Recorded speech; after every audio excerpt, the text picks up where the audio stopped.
.99.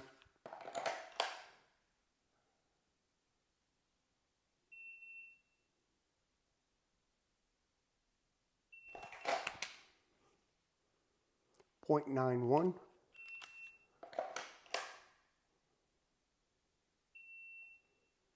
Missed it. Let's do that again.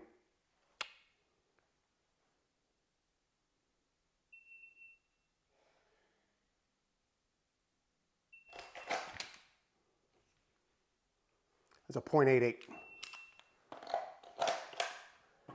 All right. So level 3 stuff. Let's have a quick conversation about working out of a level 3 and my philosophy on it, some of the things that I have found to work really well coming out of retention, and we'll keep the focus on that, right? So working out of a level 3 holster, traditionally speaking of Safariland, with the SLS and the ALS retention, little retention button right there. Those both need to be defeated in order to get the gun out. Let's talk about doing that efficiently. How do we go about doing that efficiently? Well, the way that I like to think of this is when we look at that button that Safariland has on there, you've got a couple of different, actually you've got a few different options. 2 options that are very, very consistently recommended throughout the training community that runs or has considered running a level 3 Safariland holster. The first option is the knurled, I think that's the correct term, or the textured, there's little stripes right there.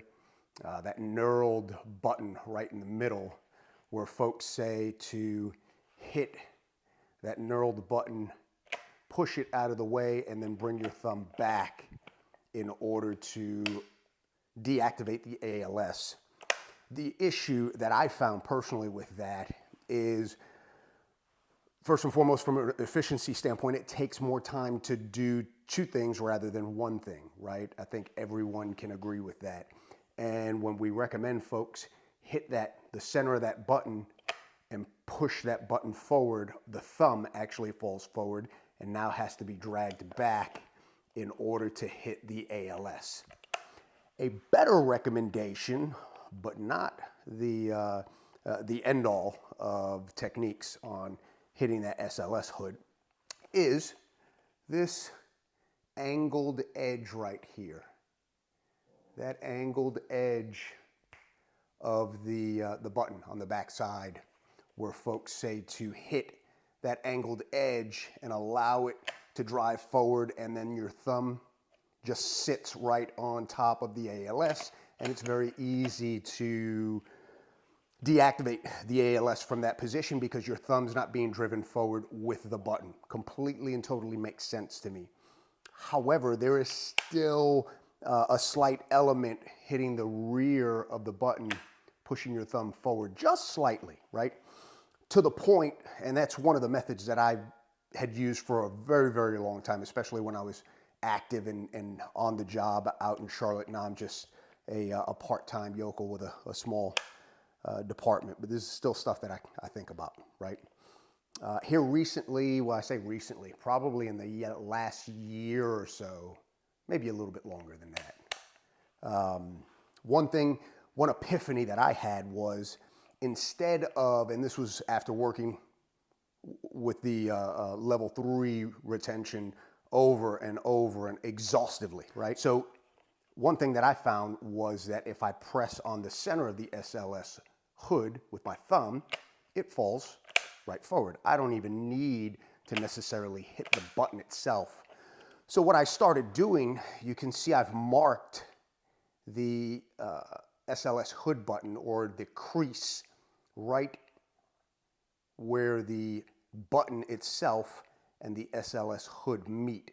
That crease right here that I've marked with a Sharpie is exactly where I like, that's my sweet spot, where I like to hit the button, and I'm not hitting the button and driving my thumb forward with it. All I'm doing is I'm hitting the button and getting the SLS hood out of the way, right? Why do I prefer smacking it right there in that area. It's because of the technique that I like to use getting the gun out. So what I like to think of doing,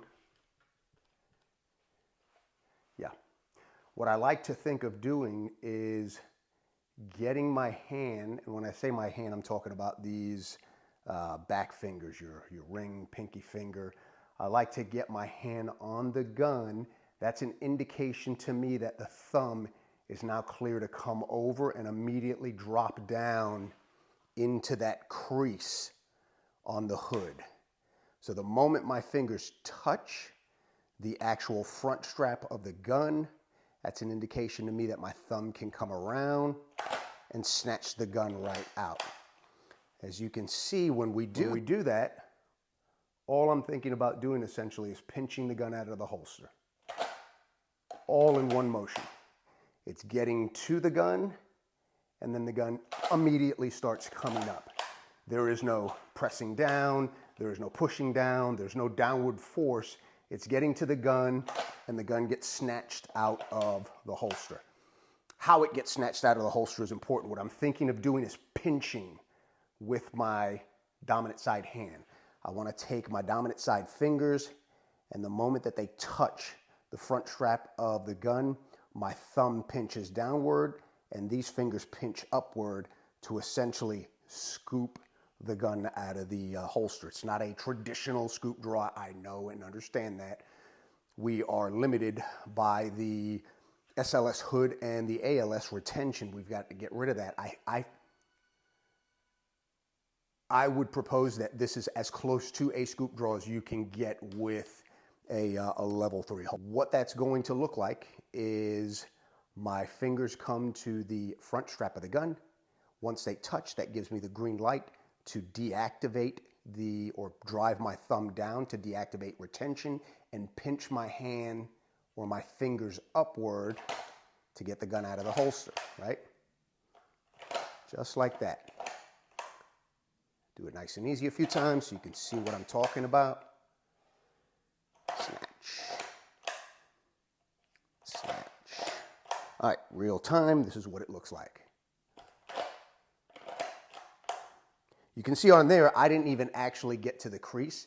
I could feel myself hitting the hood a little bit early, and it still worked out. That's the beauty of this technique. You don't have to worry about hitting exactly on the button. That's not my goal. My goal is to actually hit that crease. That's where I found it to be the most consistent and the smoothest, but this is exactly what it looks like. All right. Come back. Trying to do this while looking at the damn camera at the same time is not working out real well. There we go.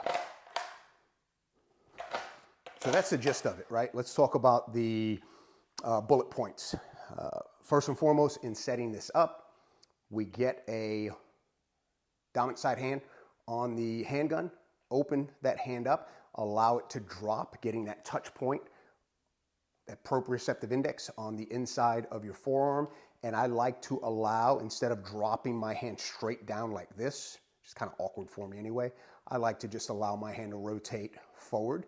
So you'll almost see it, it almost looks like that old Western or Yosemite Sam stance, right? But this is the natural path to the gun. If my hand wants to come this way to the gun, it seemed intuitive to me, and it's worked out really well, especially with this style of draw, for me to allow that hand to drift forward just slightly. Okay, so touch point, drift the hand forward. From here, once the smaller fingers, the ring and pinky finger, hit the front strap, that is the green light to deactivate the retention and pinch the gun out of the holster, completing the presentation, looking just like this. Right?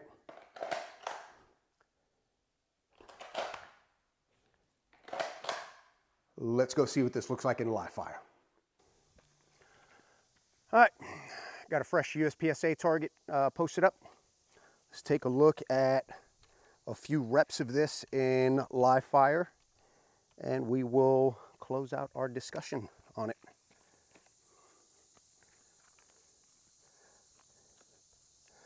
See what we got today.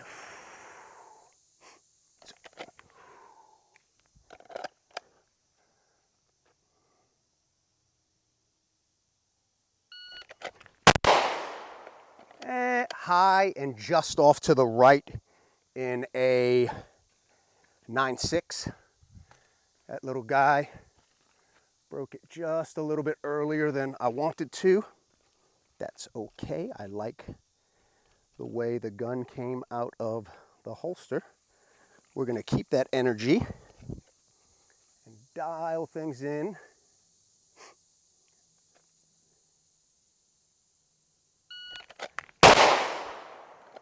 Okay, that was a 0.93. Exactly where we want it, right in the alpha. Come back, get a few more reps, get some consistency on that.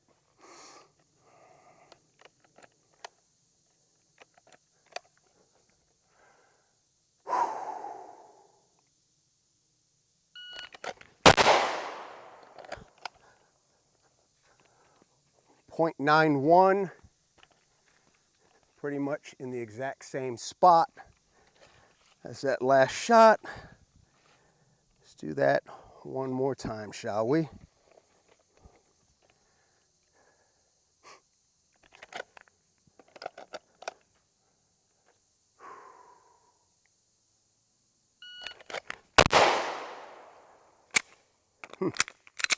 Okay. That was a .97, and that ended up just a little bit lower in the A zone. So,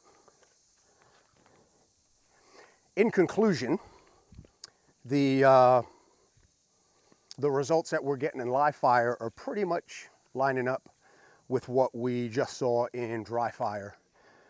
That tells me that things are being executed consistently, both in dry fire and in live fire. That also tells me that the technique that I'm referring to, as far as coming out of a level 3 and getting as close as you can to scooping out of a level 3 and not stopping the motion by bouncing out of the holster or driving down into the actual holster itself, just connecting to the gun, pinching your dominant side hand, getting it out of the bucket as soon as possible, and then hitting your presentation cues as you need to, works pretty damn well, which is why I believe in it.